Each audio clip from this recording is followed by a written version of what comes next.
देश की संसद का कमिटमेंट है कि पाक ऑक्यूपाई कश्मीर भारत का हिस्सा है और इस पर हमारा अधिकार है। इसको कोई झुठला नहीं सकता। वो नारे जनता लगा रही है ज्यादातर। आप इन्हें देखा होगा, मंच पर से नहीं लगते, जनता में से लगते हैं। तो जनता के नारे कोई पॉलिटिकल पार्टी लीडर या तो आप भी नहीं तय कर सकती, वो तो जनता ही लगाएगी। देखिए केंद्रीय गृह मंत्री अमित शाह का स्पेशल इंटरव्यू अपने झारखंड रिपोर्टर के सभी डिजिटल प्लेटफॉर्म पर सुबह 7 बजे। नमस्कार अमित शाह जी, एएनआई के साथ बात करने के लिए धन्यवाद। आपने चौथे राउंड के बाद कहा कि 270 हो चुके हैं आपके, तो अब अगले 3 राउंड में सिर्फ 2 सीट के लिए आप लड़ रहे हैं? देखिए, आप एक पत्रकार की दृष्टि से देख रही हैं। मैं ऐसा मानता हूं कि चुनाव का और चुनाव के परिणामों का 2 दृष्टि से बहुत महत्व है। जो भी सरकार चुन कर आए उसको देश के हर हिस्से से समर्थन प्राप्त हो और सरकार स्थिर और पूर्ण बहुमत की हो, क्योंकि सरकारें अंततोगत्वा संकल्प पत्र या घोषणा पत्र के आधार पर चुनकर आती है। तो पॉलिटिकल पार्टी जो चुनाव में जा रही है या पॉलिटिकल पार्टीज का ग्रुप जो चुनाव में जा रहा है, उसका घोषणा पत्र पर ज्यादा से ज्यादा कॉन्स्टिट्यूएंसी से जन समर्थन किसी भी सरकार को काम करने का विश्वास देता है। और स्थिरता न केवल देश, दुनिया भर में हमारे देश की 130 करोड़ की जनता की जो इच्छा है, इसकी व्याख्या करती है। तो मैं मानता हूं हमारे 400 पार के नारे को विपक्ष ने हमेशा की तरह एक शॉर्ट साइट, उनकी जो बहुत कम दूर की दृष्टि होती है, इससे देखकर इसको पॉलिटिसाइज करने का प्रयास किया है। मगर मैं निश्चित रूप से मानता हूं स्थिर सरकारें देश को ताकत देती है, स्थिर सरकारें निर्णायक कदम उठाने में सहायक होती है, स्थिर सरकारें गरीबों को कल्याण करने में सहायक होती है, स्थिर सरकारें आतंकवाद, नक्सलवाद जैसे इंटरनल सिक्योरिटी के खतरों को कुचल देने के लिए मददरूप होती है, और स्थिर सरकारें देश के एजेंडे को और देश की स्थिति को दुनिया में बदलने में भी बहुत सहायक होती है। वो जो 400 पार का जो नारा था उसको आप मिस इंटरप्रेट कीजिए, कुछ भी कहिए, पर ऑपोजिशन ने तो कहा था कि आप रिजर्वेशन हटाने के लिए कर रहे हैं, आप मुसलमानों के हक को छीनने की बात कर रहे हैं, उनका जो रिजर्वेशन है उसे हटाने के लिए कर रहे हैं। ये बात ग्राउंड लेवल तक जा चुकी थी। तो चौथे राउंड तक आप क्या कहेंगे कि क्या ये अगर आप कह रहे हैं कि निर्णायक जो कदम है उसके लिए था, not for taking out reservation? देखिए, इसमें मैं आपको इतना ही बता सकता हूं कि जब विपक्ष इतनी ओछी राजनीति करता है तो हम तो रिसीविंग एंड पर हैं। मगर हमने देश की जनता के सामने बहुत अच्छे तरीके से स्पष्ट किया है कि अगर हमारा उद्देश्य आरक्षण हटाना होता तो 10 साल से हमारे पास बहुमत था, इस देश की जनता ने ही दिया था, हमने तो वो नहीं किया। और जहां तक मुसलमानों के आरक्षण का सवाल है, मैं आज भी फर्म हूं कि धर्म के आधार पर इस देश में आरक्षण नहीं होना चाहिए। ये संविधान की स्कीम नहीं है, संविधान इससे सहमत नहीं है, और भारतीय जनता पार्टी धर्म के आधार पर आरक्षण नहीं होने। आपने कहा कि 400 का जो टारगेट था वो आतंक और नक्सलवाद जैसे को कुचलने के लिए, ऐसे रीजंस के लिए था, लेकिन हेमंता जी ने कहा कि 400 पार का नारा जो है मथुरा में कृष्ण जन्मभूमि, काशी में ज्ञानवापी हटाकर विश्वनाथ मंदिर और पीओके को पूर्ण तरह भारत के साथ जोड़ने के लिए, इसलिए 400 का नारा। देखिए, पीओ को पाक ऑक्यूपाई कश्मीर का जहां तक सवाल है, ये केवल भारतीय जनता पार्टी नहीं, देश की संसद का कमिटमेंट है कि पाक ऑक्यूपाई कश्मीर भारत का हिस्सा है और इस पर हमारा अधिकार है। इसको कोई झुठला नहीं सकता। ये आज जो फारूक अब्दुल्ला जी और कांग्रेस के नेता कह रहे हैं कि पाकिस्तान के पास एटम बम है, तो उनको सम्मान करिए, पाक ऑक्यूपाई कश्मीर का डिमांड न करिए। मैं उनको पूछना चाहता हूं कि 130 करोड़ की आबादी वाला, जनसंख्या वाला, एटॉमिक पावर भारत, ये महान देश क्या किसी से डरकर अपने अधिकार जाने देगा? किस प्रकार की सोच है? और राहुल बाबा ने देश की जनता के सामने एक्सप्लेन करना चाहिए इनके अलायंस के नेता और इनकी पार्टी के नेता क्या कहना चाहते हैं। पाकिस्तान का सम्मान करो मतलब क्या? पाक ऑक्यूपाई कश्मीर जाने दे? वो कभी नहीं हो सकता। मैं पूर्णतया इस बात पर भारतीय जनता पार्टी का मत रखता हूं कि भारतीय जनता पार्टी मानती है कि पाक ऑक्यूपाई कश्मीर हमारा है और हमें ही मिलना चाहिए, और वो नहीं आता है तब तक हम सबका दायित्व अधूरा है। पर कोई प्रोएक्टिव कदम आज तक लिया नहीं है सरकार ने। आपके इंटरव्यू में बताकर प्रोएक्टिव कदम नहीं उठाए जाते।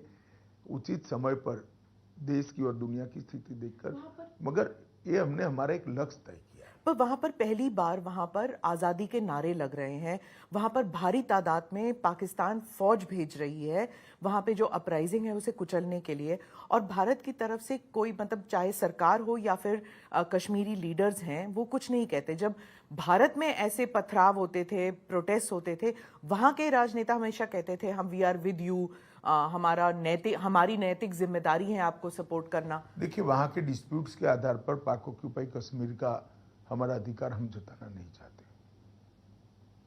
वहां मिसमैनेजमेंट है, बैड गवर्नेंस है, वो उनका विषय है।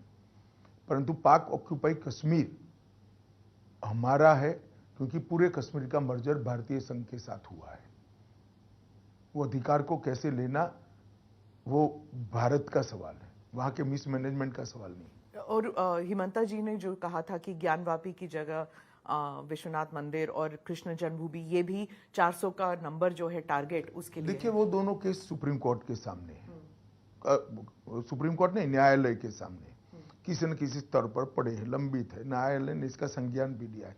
इस पर मेरा कुछ भी कहना उचित नहीं होगा, क्योंकि जब न्यायालय एक डिस्प्यूट को सीज कर सुनवाई कर रहा है, मैं नहीं मानता किसी ने इसमें दखल करनी चाहिए। न्यायालय को अपना काम करने देना, जैसे राम मंदिर के लिए किया था। जी, राम मंदिर में हमने न्यायालय के फैसला आने के बाद ही कंस्ट्रक्शन का फैसला किया है। वो आपका पॉलिटिकल डिसीजन, उसमें आपको पॉलिटिकल फायदा मिला कि नहीं मिला अब तक? देखिए, राम मंदिर हमारे लिए पॉलिटिकल फायदे नुकसान का प्रश्न ही नहीं था। शुरुआत से देश के करोड़ों लोगों की विश्वास का सवाल था, आस्था का सवाल था और करोड़ों लोगों की श्रद्धा का सवाल था।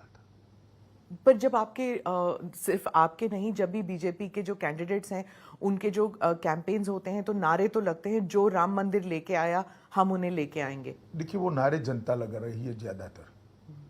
आप इन्हें देखा होगा, मंच पर से नहीं लगते, नहीं, जनता में से लगते हैं। तो जनता के नारे कोई पॉलिटिकल पार्टी लीडर या तो आप भी नहीं तय कर सकती, वो तो जनता ही लगाएगी। देश में डेमोक्रेसी है ना, इसलिए। परंतु मुद्दा तब बना इस इलेक्शन में राम मंदिर का कि जब प्राण प्रतिष्ठा हो रही थी, सभी राजनीतिक दलों को निमंत्रण भेजा गया। पूरे इंडिया अलायंस ने, एक घमंडिया गठबंधन ने प्राण प्रतिष्ठा का कार्यक्रम का बहिष्कार किया। और मेरा स्पष्ट आरोप है, जिसका जवाब उन लोग देते नहीं, कि इन्होंने अपनी माइनॉरिटी वोट बैंक के डर से वहां जाना मुनासिब नहीं समझा। उनके पार्टी के कुछ लोग आपके पार्टी में आए थे क्योंकि वो मंदिर गए थे और उन्हें निकाल दिया गया, निष्कासित किया गया, या फिर उन पे डिसिप्लिनरी एक्शन की नोटिस दिए गए। वो हमारी पार्टी में आए हैं। मगर मेरा एक ही मुद्दा है कि ईद के दिन आपको मुस्लिम भाइयों के साथ ईद मनाने में कोई झिझक नहीं है। आप मुस्लिम नहीं हो तो भी, मगर हिंदू होते हुए राम मंदिर की प्राण प्रतिष्ठा में नहीं जाते, क्योंकि मुस्लिम वोट बैंक आपसे नाराज हो जाएगी। किस तरह की पॉलिटिक्स है? आप अपनी खुद की आइडेंटिटी के साथ छेड़ कर रहे हैं, छल कर रहे हैं। अमित शाह जी, कई एक्सपर्ट्स हैं वो कह रहे हैं कि जब पहले 2 राउंड या तीसरे राउंड तक नैरेटिव जो था वो मच्छी, मटन, मुस्लिम, मंगलसूत्र पे था, और अब जाके महिला पर है कि 2024 की जो इलेक्शन की जो चाबी है वो महिला वोटर के पास है। देखिए, सारे नैरेटिव आप लोग बनाते हैं, आप लोग तोड़ते हैं, आप लोग गढ़ते हैं। भारतीय जनता पार्टी का और एनडीए का एजेंडा बहुत स्पष्ट है। 10 साल में मोदी जी ने गरीब कल्याण के लिए ढेर सारे काम किए हैं। 10 साल में देश के चहुमुखी विकास के लिए हमने बहुत काम किए हैं। 10 साल में देश सुरक्षित हुआ है, 10 साल में देश समृद्ध हुआ है और 10 साल में ढेर सारी जिद्दी टाइप की समस्याओं से देश को निजात मिली है। और यही हमारे इलेक्शन का एजेंडा है कि भारत का गौरव पूरी दुनिया में बढ़ा है और वो मोदी जी के एफर्ट्स के कारण, उनकी क्षमता के कारण, उनकी संवेदनशीलता के कारण और एजेंडा को नीचे तक पहुंचाने के इनके स्वभाव के कारण हुआ है। पर ये सिर्फ नैरेटिव की बात नहीं है, जो फर्स्ट 2-3 राउंड्स की बात है, वहां पर महिला वोटर्स जो हैं, बहुत से लोग कह रहे हैं कि महिला वोटर्स जो हैं वो अपने पुरुष वोटर्स के संख्या में ज्यादा आए हैं और फिर जो पहले जो करते थे, जो पुरुष फैमिली के किसी सदस्य ने कह दिया कि यहाँ वोट डालना है, उस हिसाब से नहीं कर रहे, उनका अपना मन है। नहीं तो अगर ऐसा है तो अच्छी ही बात है। देश की माताओं बहनों ने अपनी इच्छा के अनुसार वोट देना ही चाहिए। क्या आपके कोई ऐसे पॉलिसीज हैं कि लाभार्थी जो है वो महिलाएं हैं, इसलिए? लाभार्थी छोड़िए ना स्मिता जी, आज तो आप मुझे बैठकर सवाल कर रही हैं, कल हो सकता है आप संसद में बैठकर सरकार को सवाल पूछे या विपक्ष को सवाल पूछे, क्योंकि 33% रिजर्वेशन इतने सालों से और किसी ने नहीं किया। नई पार्लियामेंट आई तो मोदी जी ने सबसे पहला बिल लाना कौन सा उचित समझा, तो 33% आरक्षण विधानसभाओं में और लोकसभा में लाना मोदी जी ने उचित, इतना बड़ा अधिकार मोदी जी ने इतने सालों के बाद देने का काम किया। पर हम ये इंटरव्यू बंगाल में कर रहे हैं, यहीं पे संदेश खाली का इंसिडेंट हुआ था और यहाँ पे मुख्यमंत्री जो हैं वो महिलाएं हैं, उन्होंने कहा कि जो संदेश खाली का इंसिडेंट था वो बीजेपी का षड्यंत्र था, उनसे रचा गया ये खेल था। देखिए, मैं कई बार बता चुका हूँ, ममता बनर्जी जी ने अपनी कार्यशैली डेवलप की है। पहले अत्याचार कराइए, जब अत्याचार करिए और होने दीजिए, और अत्याचार से जब लोग परेशान हो जाते हैं उसको उजागर करते हैं, सार्वजनिक करते हैं, तो वो छिपाने के लिए फिर से अत्याचार करिए। संदेश खाली इसका क्लासिक एग्जाम्पल है। एक महिला मुख्यमंत्री के नाक के नीचे धर्म के आधार पर ढेर सारे महिलाओं के साथ दुष्कर्म होता है और वो चुप बैठी है। हाईकोर्ट को इंटरवीन करना पड़ता है दोषियों को पकड़ने के लिए, उसके बाद भी जांच ठीक से नहीं होती है तो सीबीआई को हाईकोर्ट देती है। उनको शर्म आनी चाहिए। विपक्ष कहता है कि जहां आप संदेश खाली का इंसिडेंट उठाते हैं, आपका ही जो अलायंस कर्नाटका में है वहां पे भी औरतों पर अत्याचार हुआ था। प्रज्वल रेवन्ना का केस बता रही हूं मैं, वहां पर आपने उन्हें बाहर जाने दिया। प्रज्वल, देखिए, आप कर्नाटक से ही आती, वहां सरकार किसकी है? कांग्रेस की। उनको अरेस्ट करने की जिम्मेदारी किसकी है? कांग्रेस की। मेरा बहुत स्पष्ट मत है कि कांग्रेस के डेप्यूटी सीएम वोकलिगा जाति से आते हैं, डीके शिव कुमार। उन्होंने वोकलिगा वोट बैंक बेल्ट का वोटिंग होने तक इनको हाथ नहीं लगाया और अपनी वोकलिगा वोट बैंक को प्रोटेक्ट करने के लिए उनको जाने दिया है। जिम्मेदारी अगर किसी की है तो उनकी है। जैसे ही घटना बाहर आई, मेरी पार्टी की ओर से मैंने ही स्पष्ट किया था, भले हमारे एलआई हो, कठोर से कठोर कदम उठाना चाहिए, या तो वो सीबीआई को दे दें।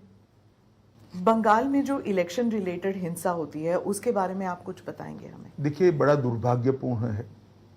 एक जमाने में यूपी बिहार में रैगिंग होती थी, चुनाव आयोग प्रिवेल कर गया, रैगिंग समाप्त हो गई। धीरे धीरे चुनावी कल्चर भी बदला। एक जमाने में आतंकवादी कश्मीर के अंदर वोटिंग ही नहीं होने देते थे। 2 दिन पहले वहां पर भी 35% वोटिंग हुई, एक रिकॉर्ड है। मतलब आतंकवाद जब से शुरू हुआ तब से अब तक का रिकॉर्ड है। परंतु बंगाल एक देश का एक हिस्सा ऐसा रह गया है और इसके लिए जिम्मेदार टीएमसी सरकार है, जहां चुनाव के बाद भी हिंसा थमने का नाम नहीं लेती है। गत विधानसभा चुनाव के बाद 10 दिन में 53 लोग मरे। चुनाव की बाद चुनावी हिंसा छोड़ दीजिए, पर यहां हाईकोर्ट ने ऑर्डर करना पड़ेगा। आप व्हाट्सएप पे पर्चा डाल रहे हो, जब पार्टी की एक्सपांशन की एक्सरसाइज चलती है, नीचे कोई दूसरी पार्टी के कार्यकर्ता बनते हैं तो उनको लटका दिया जाता है। कोई टीएमसी छोड़कर यहां आएगा तो उसको फांसी चढ़ा देते हैं और कहते हैं आत्महत्या कर दी। मैंने ऐसा दृश्य कहीं नहीं देखा। एक जमाने में केरल में भी हिंसा होती थी, परंतु केरल की हिंसा मारपीट वाली होती थी। तो गरीब लोगों को आप फांसी पे लटका दोगे, जिंदा जला दोगे। कई सारी ऐसी घटनाएं हैं। मैं तो आपकी चैनल से दरख्वास्त करूंगा कि ऐसे दृश्य ढूंढ लीजिए फांसी चढ़ने वाले और जिंदा जलने वाला एक आदमी अपना वीडियो कर अपील करता है, मैं तो अब जलकर मरने वाला हूं, आप इस शासन को बदलिए। पर इलेक्शन कमीशन ने 7 फेजेस में चुनाव किए थे, सेंट्रल फोर्सेस इतने भेजे गए हैं, फिर भी हो रहा है ये। देखिए, इस बार पहली बार चुनाव के दौरान हिंसा नहीं हो रही, मगर गत चुनाव में भी चुनाव के दरमियान कम हिंसा हुई। जीतने के बाद ममता जी ने हिंसा का तांडव खेला और कहिए हमारी तो शपथ ही नहीं हुई। तो वैक्यूम पीरियड जो है उसका वो उपयोग करती हैं। मैं मानता हूं वैक्यूम पीरियड में भी इलेक्शन कमीशन ने सुरक्षा की चिंता करनी चाहिए, क्योंकि शपथ के बाद तो उनकी कॉन्स्टिट्यूशनल रिस्पॉन्सिबिलिटी होती है। जब तक वैक्यूम पीरियड है इसकी चिंता करनी चाहिए। ममता बनर्जी जो है वो हर एक रैली में कहती हैं कि सीए का फॉर्म मत साइन कीजिए, आपको नागरिकता नहीं मिलेगी, और आप कहते हैं कि डरना नहीं चाहिए। सत्य देखिए, आज ही मैं आपको एडवांस में समाचार दे रहा हूं, दिल्ली में प्रथम 300 लोगों को नागरिकता मिलने जा रही है। सीए देश का कानून है स्मिता जी, और इसको इस तरह से झुठलाया नहीं जा सकता। जो हिंदू, सिख, बौद्ध, जैन, क्रिश्चियन भारत, पाकिस्तान, बांग्लादेश और अफगानिस्तान से आए, वो सारे लोग 2014 के पहले जो शरणार्थी बनकर आए, उनका अधिकार है, डॉक्यूमेंट हो न हो उनको नागरिकता मिलेगी। आपने कहा कि अगर बंगाल में बीजेपी को 30 से ज्यादा सीट मिलती है, 30 या उससे ज्यादा सीट मिलती है, तो ममता बनर्जी की सरकार नहीं रहेगी। ऐसे कैसे? उनकी खुद की सरकार में उनकी कार्यपद्धति और भतीजे को तवज्जो देने के कारण ढेर सारा असंतोष हम देख रहे हैं, और जनता का जनादेश अपने आप में बहुत महत्वपूर्ण चीज होती है। एक बार जनता का जनादेश कंप्लीटली इनके खिलाफ जाएगा, बंगाल के अंदर निश्चित रूप से हमें कुछ करने की ही जरूरत नहीं पड़ेगी। 18 सीट में पोलिंग हो चुकी है इस राज्य में, कितनी सीट आप कहते हैं? मैं अभी भी मेरी बात पर कायम हूं, हम 24 से 30 सीट जीतेंगे, और निश्चित रूप से बंगाल की जनता इस बार बहुमत सीट नरेंद्र मोदी जी को देने जा रही है। क्या यही कारण है कि ममता बनर्जी जो है वो इंडिया अलायंस पार्टनर्स के राज्यों में जाके प्रचार बिल्कुल नहीं कर रही? हालांकि इंडिया नाम ही शायद उन्होंने दिया था, वो एटलीस्ट वो क्लेम करती हैं, पर उन्होंने कोई प्रचार नहीं किया, वो सिंगल फोकस इसी राज्य में रुकी हुई हैं। शायद उनका प्रचार का बाकी राज्यों में डिमांड भी नहीं होगा, और उनको लगता है कि यहाँ अपना घर बचाना बहुत जरूरी है। दोनों चीजें हैं।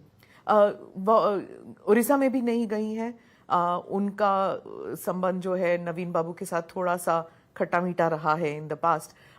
ओडिशा आप जा रहे हैं, वहाँ का आप बताइए कि वहाँ चल क्या रहा था, क्योंकि नवीन बाबू जो हैं वो अपना प्रीवियस रिकॉर्ड तोड़ना चाहते हैं। साइमल्टेनियस इलेक्शंस हो रहे हैं वहाँ पर, तो बीजेपी का क्या वहाँ पे क्या रणनीति है? देखिए स्मिता जी, एक बात समझ लीजिए, ये बात को नवीन बाबू ने भी स्वीकार करना चाहिए कि ओडिशा देश के बाकी हिस्सों की कंपैरिजन में इतना विकसित नहीं हुआ जितना बाकी के स्थिर सरकारों वाले राज्यों का विकास हुआ है।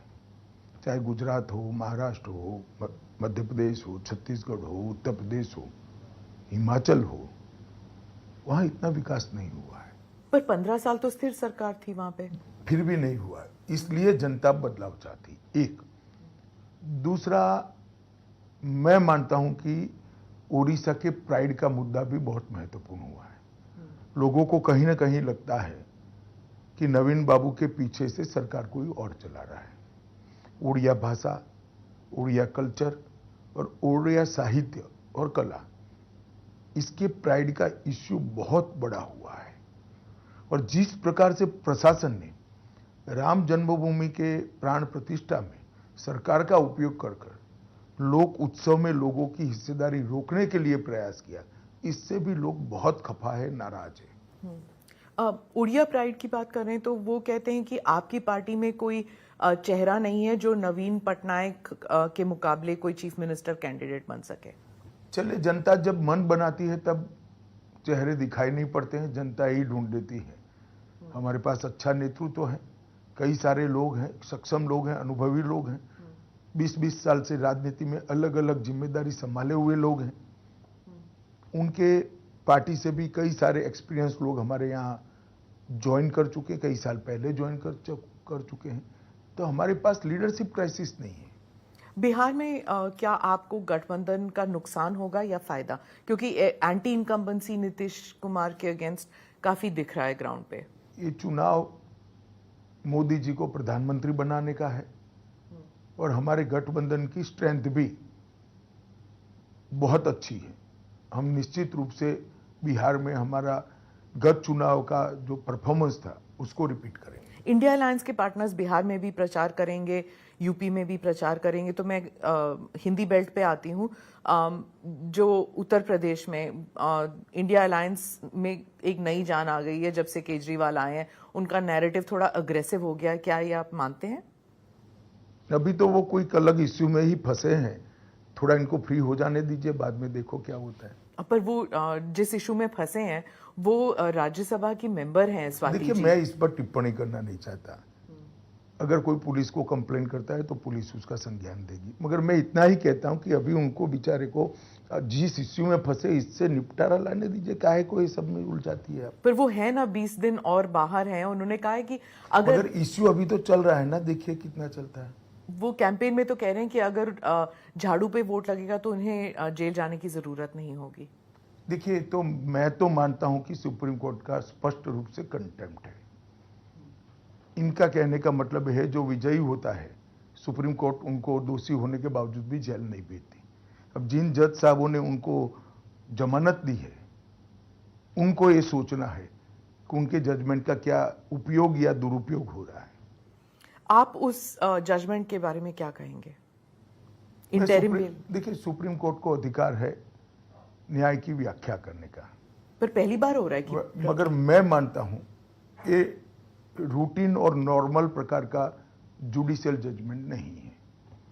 काफी लोग देश में मानते हैं कि स्पेशल ट्रीटमेंट दिया गया है। केजरीवाल जी कह रहे हैं कि आप लोगों ने इतने कैमरा लगाए हुए थे, पीएमओ तक में कैमरा का एक फीड जा रहा था, वो सब देख रहे थे कि ये केजरीवाल जी टूटते हैं कि नहीं, और वो कह रहे हैं कि मैं टूटा नहीं हूं और वो बीजेपी मेरे से इतना डरती है। कैमरा लगाए हैं?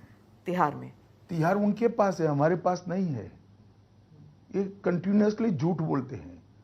जेल प्रशासन दिल्ली सरकार के हाथ में, केजरीवाल जी के हाथ में, गृह मंत्रालय के हाथ में नहीं है। पर वो मतलब दिन में कम से कम 3 बयान आते हैं केजरीवाल जी से, और उन्होंने इंडिया अलायंस का नैरेटिव कब्जा कर लिया, क्योंकि वो कहते हैं पहले कि प्रधानमंत्री फुल टर्म नहीं रहेंगे तो मोदी की गारंटी नहीं, वो अमित शाह जी की गारंटी बन जाएगी क्योंकि कमान आप संभालेंगे। चलिए, आप इतने सीरियसली ले रहे हैं, वो सिर्फ 22 सीट लड़ रहे हैं देश में। इतना सीरियसली मत लीजिए, सिर्फ 22 सीट लड़ रहे हैं और वो गारंटी दे रहे पूरे देश का मैं बिजली का बिल माफ कर दूंगा। अरे भैया, तुम 22 ही सीट लड़ रहे, तेरी सरकार कहां से बनेगी? हम मोहल्ला क्लिनिक बना देंगे। और मैं कई बार स्पष्ट कर चुका हूं, फिर से स्पष्ट करना चाहता हूं, 29 तक मोदी जी ही रहेंगे और केजरीवाल आपके लिए कोई अच्छा समाचार नहीं है। 29 के बाद भी मोदी जी ही हमारे चुनाव अभियानों का नेता है, उनके नेतृत्व में ही हम चुनाव लड़ेंगे। महाराष्ट्र पे पूछती हूँ, महाराष्ट्र में आपकी पार्टी पर इल्जाम है कि आपने रीजनल पार्टीज को तोड़ा है, चाहे एनसीपी और हमने शिवसेना। नहीं तोड़ा है। मुझे 2 बात का जवाब दीजिए। अगर शरद पवार जी अजीत पवार को अपना वारिस बनाते तो पार्टी टूटती क्या? और उद्धव जी अपने बेटे की जगह एकनाथ शिंदे को महत्व देते तो पार्टी टूटती क्या? ये उद्धव जी के बेटे प्रेम के कारण और शरद पवार जी के बेटी प्रेम के कारण उनकी खुद की पार्टियां टूटी है। खाम पर इल्जाम लगा रहे हैं। वो ऐसी व्यवस्था चाहते हैं राजाशाही जैसी कि बाप के बाद बेटा या बेटी ही उत्तराधिकारी बने। अब है तो लोकतंत्र इस देश में, तो काफी लोग इसको स्वीकार नहीं करते हैं, वो अलग हो रहे हैं। ये रीजनल पार्टीज के साथ होता है ना, सभी रीजनल पार्टीज में परिवारवाद तो जो सभी है जगह से अलग खेमे बनते हैं, इसमें असामाजिक क्या है? क्योंकि शरद पवार जी कहते हैं कि अब वक्त आ गया है महाराष्ट्र में और बाकी राज्यों में भी जो रीजनल पार्टीज हैं वो कांग्रेस में they should merge with the Congress. तो इसका मतलब शरद पवार जी स्वीकार कर चुके हैं कि सुप्रिया जी पार्टी नहीं चला सकती। पार्टी चलाने के लिए नहीं कहा, उन्होंने कहा कि कांग्रेस अब उनको कांग्रेस पार्टी को स्ट्रेंथन करने का वक्त आ गया है। भाई कोई अपनी पार्टी को आप मृत्यु कर कांग्रेस पार्टी को कब स्ट्रेंथ करेगा? जब अपनी पार्टी चलने की स्थिति में नहीं होती है। तो इतने सालों से क्यों नहीं किया शरद पवार जी ने, बताइए मुझे। आप गारंटीज की बात कर रहे थे, आपने कांग्रेस की गारंटीज को चाइनीज गारंटीज कहा। पीओके की तो बात चल ही रही थी, आप चाइना को भी लेके आ गए कॉन्वर्सेशन में। नहीं, चाइनीज गारंटी मैंने टिकाऊपना के आधार पर कहा है, ये सच नहीं होता है। मैं बताता हूं, मैं अभी तेलंगाना गया था, वहां की महिलाएं राह देख रही हैं कि हमारा 12,000 रुपया कब आएगा। वहां के किसान 2 लाख के कर्ज माफी की राह देख रहे हैं। वहां की बच्चियां स्कूटी की राह देख रही हैं, जो रेवंत रेड्डी ने प्रॉमिस किया ना राहुल जी ने किया था, उनकी गारंटी थी। अब ढूंढ रहे हैं राहुल जी को। वो तो दक्षिण में चुनाव खत्म हो गए, राहुल जी अब उत्तर में आ गए हैं। उत्तर में आ गए, मगर दक्षिण में था तब भी तो वो जाते थे। तो इसलिए मैं कहता हूं कि गारंटी का कोई मतलब नहीं है। ये चुनाव तक बोलते हैं फिर भूल जाते हैं। दक्षिण में आपने कहा था कि सिंगल लार्जेस्ट पार्टी उभर के आएगी बीजेपी, और विपक्ष कहता है दक्षिण में बीजेपी साफ और उत्तर में हाफ। देखिए, मैं अपने बयान पर कायम हूं। कर्नाटक, तेलंगाना, आंध्र प्रदेश, केरल और तमिलनाडु, ये 5 राज्य मिलकर जितनी सीटें हैं, इसमें भारतीय जनता पार्टी सबसे बड़ा दल बनकर बाहर आएगा इस चुनाव में। उत्तर प्रदेश में अब प्रचार इट हैज पिक्ड अप, आप वहां पर कितनी सीट कहते हैं अपने आप? हम सीटों में बढ़ोतरी करेंगे हमारी। कितने? वो अभी कह नहीं सकते, 3 चरण बाकी है, परंतु गत चुनाव में हमें 65 सीटें मिली थी, हम इससे और आगे जाएंगे। अब रायबरेली में आपने प्रचार किया, वहां पर आपने कहा कि जो सोनिया गांधी हैं उन्होंने अपना एमपी लेड फंड्स जो हैं वो सिर्फ माइनॉरिटी समुदाय के लिए खर्च किया है। अगर किया तो फिर उसमें क्या बुराई है?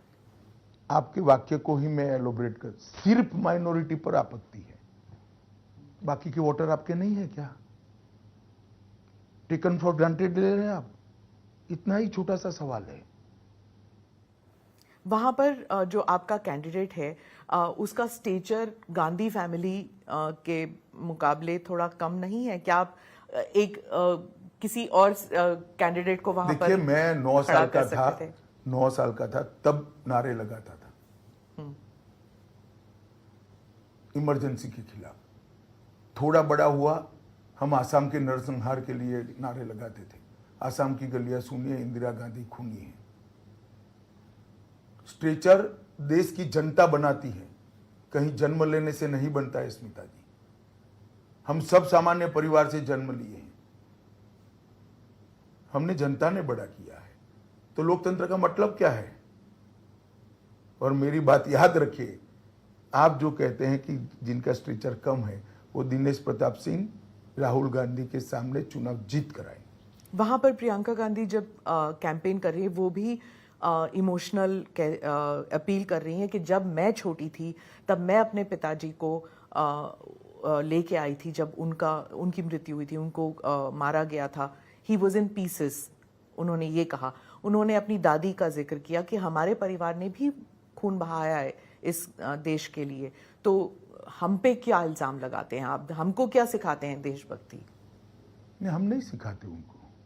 सिखाया तो उनको जाता है जो सीख सकते हैं, हम कहाँ सिखाते हैं भाई? हमारा कोई ऐसा गुरूर नहीं है कि वो देशभक्त नहीं है, हम अकेले देशभक्त हैं। सबने अपने देश के लिए काम करना चाहिए। वो ये भी कहती हैं कि मुझे कहा जाता है कि मेरा परिवार यहाँ आता नहीं है रायबरेली में, यहाँ पे तो मैं आती हूँ।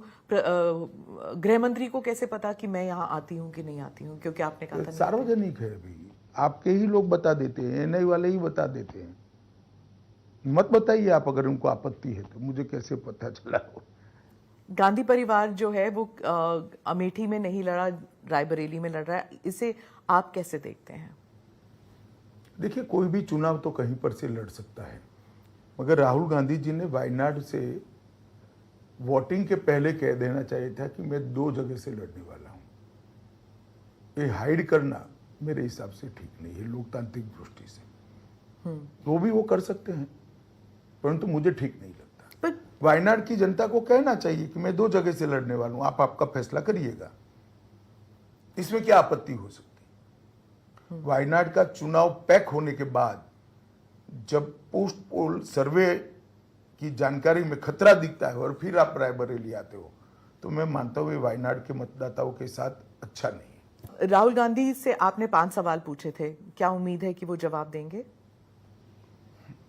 अब वो बड़े लोग हैं भाई, मुझे मालूम नहीं है, मगर मैंने सार्वजनिक रूप से पूछा है, मुझे लगता है उनको जवाब देना चाहिए।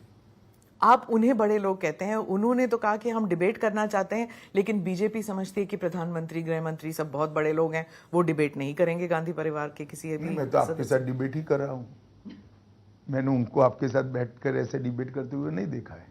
उन्होंने इंटरव्यू दिए नहीं है इस बार, कोई मीडिया प्लानिंग उनका अलग देखते हैं आप? नहीं, मैं नहीं इतना एनालिसिस करता, मैं मेरी पार्टी की चिंता करता हूँ। उन्होंने कई जगह कहा है कि जो इंडिया में जो पद्धति है, चाहे अग्निवीर स्कीम हो या फिर आईआईटी वगैरह, उसमें क्या हो, उन्होंने जाति के बारे में कहा है कि जो अपर कास्ट के आईएएस ऑफिसर्स वगैरह हैं वो जो पेपर बनाते हैं उसकी वजह से जो ओबीसी या फिर दलित परिवार के बच्चे हैं वो नहीं वो आंसर्स दे सकते उसके। स्मिता जी, इनको कुछ जमीनी हकीकत मालूम नहीं है, चाहे स्टेट का कैडर हो चाहे ऑल इंडिया कैडर हो, सबके लिए रिजर्वेशन है, उनका कोटा है, तो बरोबर उनके कोटा के हिसाब से, उनकी कोटा के अनुपात में उनका सिलेक्शन होता है। इनको मालूम पेपर सेटिंग से क्या लेन देन है। एससी बच्चा है, ऑल इंडिया सर्विस में आता है या स्टेट की सर्विस में एग्जामिनेशन देता है, तो उसका कोटा तय है। पेपर सेटिंग से इसका कोई लेन देन नहीं है। इनको साहब पित्रोड़ा साहब ने लिखकर भेज दिया है, कोई कारा गोला ऐसा कुछ था, मैंने भी सुना था कुछ, तो वो यहां बोलने लगे। हमारे संविधान ने रिजर्वेशन दिया हुआ है, उनको याद नहीं है शायद। वो कहते हैं कि रिजर्वेशन जो है वो फिक्स्ड है, क्योंकि जो अपर कास्ट के लोग हैं वही हैं, चाहे आईएएस हो, चाहे मीडिया हो, चाहे इंडस्ट्री हो। फिक्स है तो फिक्स लोग तो आते ही है, वो तो कहते हैं कोई आता ही नहीं है। आपने नक्सलवाद की बात कही, इंटरनल सिक्योरिटी का जो है झारखंड छत्तीसगढ़ में जो नक्सलवाद पर आपने हमला दिया था कि नक्सलवाद खत्म करके रखूंगा, वो प्रायोरिटी लिस्ट में कहाँ था आपके जब आप सरकार में आए थे? देखिए, एक जमाना था जब तिरुपति टू पशुपति ये नारा नक्सलीज देते थे। आज मैं आपके इंटरव्यू में स्पष्टता से कहना चाहता हूं, साउथ टू नॉर्थ, कि झारखंड, बिहार, तेलंगाना, उड़ीसा, आंध्र प्रदेश, मध्य प्रदेश और महाराष्ट्र, छत्तीसगढ़ नहीं, पूर्णतया नक्सलवाद से मुक्त हो चुके हैं। झारखंड, तेलंगाना और मध्य प्रदेश के कुछ हिस्से ऐसे हैं जहां 40 साल के बाद रेशन कार्ड बन रहा है, पटवारी की ऑफिस खुल रही है, मतदाता सूची फिर से बन रही है, सरकारी स्कीमों का लाभ नागरिकों को और ट्राइबल्स को मिल रहा है। 40 साल के बाद पूरा पहाड़ कर एक जगह है झारखंड में, आप जाकर आइए। और हमारी सिक्योरिटी फोर्सेस ने 51 दिन तक ऑपरेशन कर पूरा पहाड़ को कंप्लीटली नक्सलियों से मुक्त करा है। अब छत्तीसगढ़ के 3-4 जिलों में ये समस्या बची है। मैं मानता हूं कि अगले 2 साल में, 3 साल में देश नक्सल समस्या से मुक्त हो जाएगा। और छत्तीसगढ़ में भी भारतीय जनता पार्टी की सरकार आने के बाद 4.5 महीने में 112 नक्सली मारे गए हैं, लगभग 450 सरेंडर हुए हैं और 153 अरेस्ट हुए हैं। इतना बड़ा अभियान ये 5 महीने में लिया है। जो कांग्रेस की सरकार थी तब स्थगित आ गई थी, और on the contrary Congress party ये कह रही है कि फेक एनकाउंटर हो रहे। मैंने कई इंटरव्यू में कहा है, तुलसीदास जी का एक कोट है कि जिसका बुरा समय आता है भगवान सबसे पहले उसकी मति हर लेता है। कांग्रेस पार्टी के साथ शायद यही हुआ है। इंटरनल सिक्योरिटी के बारे में ही पूछूंगी क्योंकि आप गृह मंत्री हैं। बालाकोट स्ट्राइक और पुलवामा के ऊपर भी फिर से चर्चा शुरू हो गई है। लोग कह रहे हैं कि पुलवामा में, जैसे रेवंत रेड्डी ने कहा कि ये आईबी और रॉ का फेलियर था, संजय राउत वगैरह कहते हैं कि बालाकोट स्ट्राइक में कौए मरे थे, ये सब उठा रहे हैं, ऑपोजिशन है पूरा उठा रहे हैं। देखिए, सर्जिकल स्ट्राइक और एयर स्ट्राइक के बाद पाकिस्तान का रिएक्शन अगर वो देखते हैं तो ये न बोलते। ये लोग इतने छोटे मन के हो गए हैं कि मोदी जी को इसका यश न मिले इसलिए ऐसी भ्रांति फैला रहे हैं कि जैसे कुछ हुआ ही नहीं। मुझे बताइए स्मिता जी, इतने बम धमाके 10 साल में हुए सोनिया मनमोहन सरकार में, एक का भी कॉन्क्रीट जवाब दिया गया है क्या? 26/11 सिर्फ 26/11 नहीं, ब्लास्ट के सीरीज ऑफ ब्लास्ट हुए। जयपुर, मुंबई, अहमदाबाद, हैदराबाद, मालेगांव। क्या किया आपने? विरोध भी नहीं किया, माइनॉरिटी वोट बैंक के डर से। नरेंद्र मोदी जी ने घर में घुस कर मारा है। और वो छोड़ दीजिए, धारा 370 जाने के बाद कश्मीर की स्थिति को पूरा परिवर्तित करने का काम भारतीय जनता पार्टी की सरकार ने किया है। मैं आपको बताता हूं, 33 साल के बाद वहां थिएटर शुरू हुए। 33 साल के बाद वहां पर ताजिया का जुलूस निकला है। 2 करोड़ 11 लाख पर्यटक आए।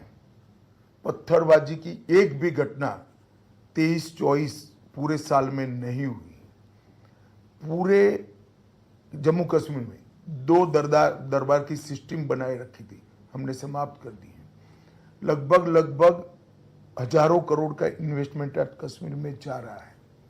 33,000 जनप्रतिनिधि पंच, सरपंच, तहसील पंचायत, जिला पंचायत के चुन कर आए हैं। और इसके साथ साथ मैं आपको बताता हूं कि 58,000 करोड़ की 22 परियोजनाओं को हमने डेवलपमेंट के काम में पूरा कर दिया। कश्मीर के हर घर में गैस पहुंचाया है, नल से जल पहुंचाया है।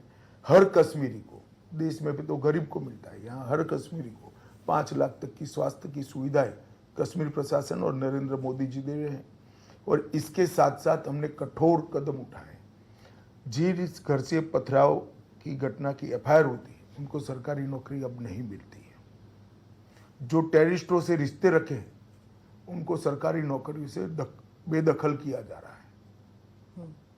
कठोर कदम हमने उठाए और इसका आज नतीजा है कि जो लोग भारत के संविधान को मानते नहीं थे, चाहे जमात इस्लामी हो, चाहे हुर्रियत हो, 2 दिन पहले चुनाव में सबने वोट किया है। और फारूक अब्दुल्ला साहब को संज्ञान होना चाहिए कि आपके शासन में वहां 8%, 10%, 13% वोटिंग होती थी, कल 40% तक, 36% तक वोटिंग हुई। पहली बार काश्मीरी पंडित 35% से ज्यादा वोट डाले हैं। जो विस्थापित है उनको भी अपना अधिकार वापिस मिला है। और मैं तो जम्मू कश्मीर की जनता को कहना चाहता हूं, जिसको भी चुनना है उसको चुनिए, परंतु खुलकर मतदान करिए। यह आपका लोकतांत्रिक अधिकार है जो भारत के संविधान ने आपको दिया है। 37% वोटिंग श्रीनगर में, अगर इतना कॉन्फिडेंस है इंडियन कॉन्स्टिट्यूशन पर, इंडियन जो वो कहते हैं कि हमारा आइन हमारा हक है, महबूबा मुफ्ती कहती हैं, लेकिन इंडियन कॉन्स्टिट्यूशन पे कॉन्फिडेंस है, इसलिए 37% लोग वोटिंग करने आए थे। तो आपकी पार्टी क्यों नहीं लड़ी वहां से? देखिए, एक गलतफहमी फैलाई जा रही थी कि सारा डेवलपमेंट, ये सारा अधिकार भारतीय जनता पार्टी अपने पैर पसारने के लिए कर रही है। हमें स्वीकार करते हैं कि अभी हमारा संगठन वहाँ ऐसी स्थिति में नहीं है, मजबूत स्थिति में नहीं है। हम हमारा संगठन बढ़ा रहे हैं और जब हमारा संगठन ठीक ठाक हो जाएगा तब हम चुनाव भी लड़ेंगे और मुझे पूरा भरोसा है हम जीत कर भी आएंगे। बीजेपी जहाँ पे कश्मीर में मुस्लिम मेजॉरिटी है, वहां पर भी आप जीत के आ सकते हैं, क्या ये एक चैलेंज है? चैलेंज नहीं है, हमारी अपेक्षा है। हमने कश्मीर में 30 साल के बाद शांति करी है, जनता क्यों हमें स्वीकार नहीं करेगी?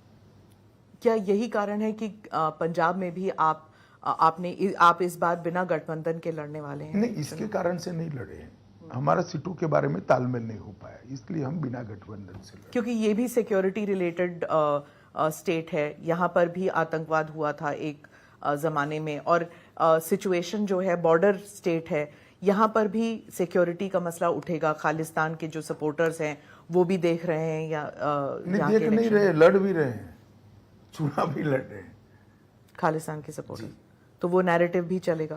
नहीं चलेगा, वो तो लोकतंत्र है, सब अपने अपने नैरेटिव से। देखिए, कोई भी व्यक्ति अपने मुद्दों के आधार पर चुनाव में हिस्सा लेता है, कैसे हम इसको इनकार कर सकते हैं? उसको अधिकार है, जनता को भी अधिकार है अपना नुमाइंदा चुनने का। प्रधानमंत्री जो हैं वो गुरुद्वारे में जा रहे हैं, पटना साहिब भी गए थे, पहले भी जाते हैं, आप भी जाते हैं गुरुद्वारे में। आप सिख वोट को कैसे देखते हैं, पंथिक वोट को?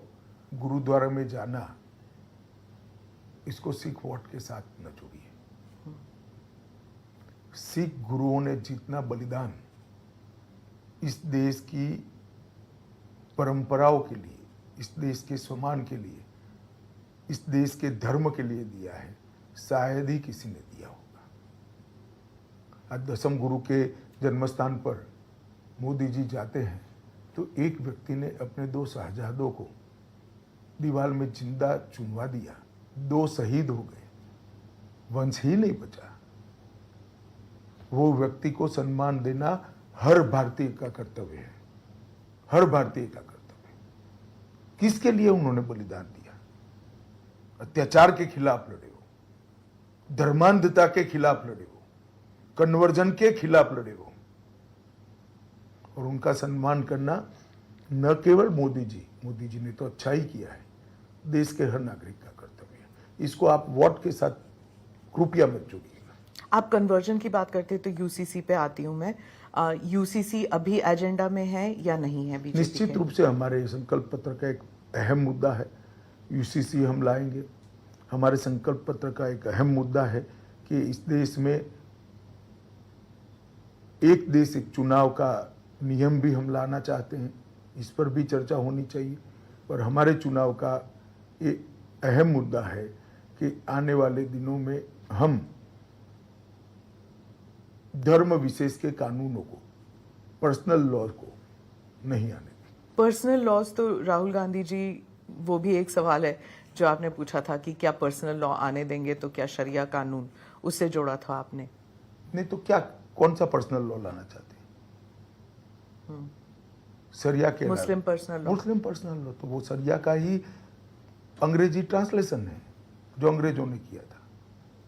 तो कई सारे मुख्यमंत्री हैं वो कहते हैं कि नहीं आने देंगे हम यूसीसी, जैसे कि स्टालिन है या फिर ममता जी हैं, क्योंकि यूसीसी आके फिर वो ये तो देखिए स्मिता जी, 370 के लिए भी बहुत सारे लोग कहते थे, सीए के लिए भी बहुत सारे लोग कहते थे।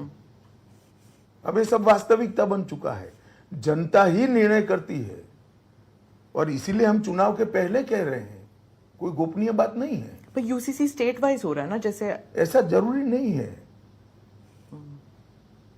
जैसे सीए। दोनों का समान अधिकार है। सीए में एक्सक्लूसिव केंद्र का है, सिविल लॉ में केंद्र और राज्य दोनों का अधिकार है।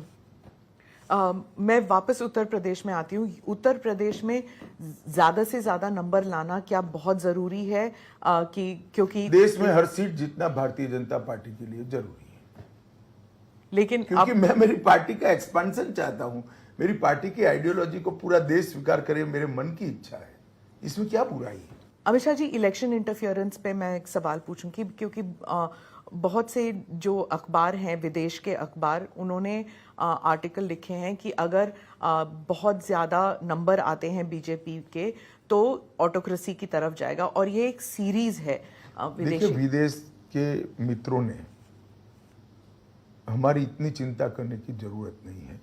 हमारा देश इनफ मैच्योर है, हमारे मतदाता इनफ मैच्योर है। इस देश ने कई सत्ता परिवर्तन, खून का कतरा बहाए बगैर करे हैं। 75 साल में सत्ता हस्तांतरित करने के लिए कभी यहां रक्त नहीं बहा है। बड़े बड़े फैसले लिए हमने, हमारे देश की जनता ने, और सभी राजनीतिक दलों ने इसका सम्मान किया है। ऑटोक्रेसी इस देश में आ ही नहीं सकती। सत्ता का संतुलन हमारे संविधान ने इतने सुंदर तरीके से किया है कि ऑटोक्रेसी आ ही नहीं सकती। स्ट्रॉन्ग लीडरशिप जो है उसके ऊपर भी कहते हैं कि जहां पर प्रधानमंत्री इज स्ट्रॉन्ग, वहाँ उनका जो कैबिनेट है वो भी एक मस्कुलर इंटरनल पॉलिसी और मस्कुलर एक्सटर्नल पॉलिसी रखता है। इसके बावजूद चाइना जो है वो हमारी जमीन ले रहा है, पाकिस्तान आंखें हमारी दिखा रहा है जमीन मॉलडीव्स। भारतीय जनता पार्टी के शासन में 1 इंच भी नहीं गई। ये गलत बात है, गलत नैरेटिव खड़ा किया। चाइना ने जरूर ली है, मगर जवाहरलाल नेहरू के समय में ली है, कांग्रेस के समय में ली है। मैं रिकॉर्ड पर कहना चाहता हूं, नरेंद्र मोदी के शासन में 1 इंच भी जमीन हमारी नहीं गई। तीसरे टर्म में प्रायोरिटीज क्या होंगी? क्योंकि देखिए, हमारा घोषणा पत्र तय है तीसरे टर्म में प्रायोरिटी का, और मैं मानता हूं कि भारतीय जनता पार्टी संकल्प पत्र के आधार पर चलने वाली पार्टी है, और हम हमारे संकल्प पत्र को पूरा करेंगे।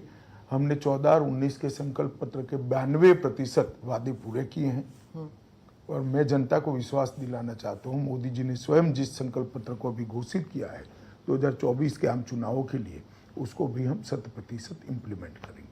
कांग्रेस तो कहती है कि आपका संकल्प पत्र आपकी पार्टी ही नहीं पढ़ रही है, क्योंकि 2024 का जो चुनाव है उसका हीरो कांग्रेस का मैनिफेस्टो है, क्योंकि अप्रैल 27 से आप सिर्फ कांग्रेस की मैनिफेस्टो के बारे में बात चुनाव का हीरो ना कांग्रेस पार्टी तय कर सकती है, ना हम तय कर सकते हैं, ना आपका चैनल तय कर सकता है। देश की जनता ही तय कर सकती है। 4 तारीख को देश की जनता फैसला सुना देगी। इसके बाद ये विवाद ही समाप्त हो जाएगा। वो छुट्टी पे चले जाएंगे, मोदी जी शपथ लेंगे और सरकार चलने लगेगी। उस पर थैंक यू सो मच, आपने वक्त दिया।